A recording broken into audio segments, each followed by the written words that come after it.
More than 1 million people were displaced by the storm, and a decade later, some of them are still unable to return to their homes. As Omar Villafranca reports, it's not just a matter of money, but red tape.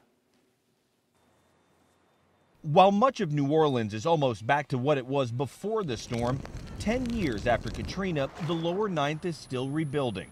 64-year-old Errol Joseph is a lifelong resident of this community. Everything was houses. A general contractor, he helped rebuild dozens of his neighbors' homes. I had somewhere to live. We were able to rent a house. So many people didn't have anywhere to go. Years later, he is still frustrated by one final project, fixing his own home. That was my mistake, working on different people's houses, getting them in place. How quick could you have had this place back up? When I had a lot of men working for me, within 3 months, we would have been able to be in here. I gutted the house. It took 4 years after the waters receded for Joseph to get the permits he needed.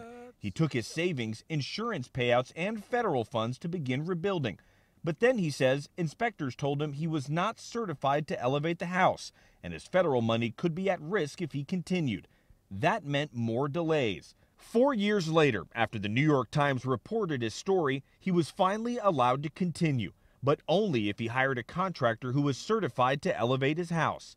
But by this time, his money was gone. I'm in over $300,000 of, I don't want to say debt, but that's what I owe people just about. The governor's Office of Homeland Security and Emergency Preparedness told CBS News that there was a program error with Mr. Joseph's case, and he was given incorrect guidance.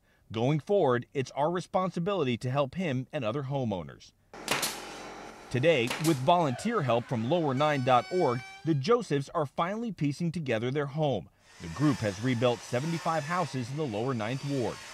Since Katrina, almost 90% of residents have returned to New Orleans. But in the lower 9th Ward, less than 40% of the residents have been able to rebuild. Alden McDonald Jr., president and CEO of Liberty Bank, says the high cost of rebuilding is a major factor.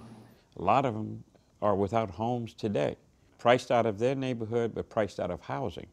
Errol Joseph plans to move into his home in November, but he hopes it doesn't take another 10 years for the neighborhood to come back. I don't worry about this house. I worry about this community and showing the people what can happen. Come on back. Omar Villafranca, CBS News, New Orleans.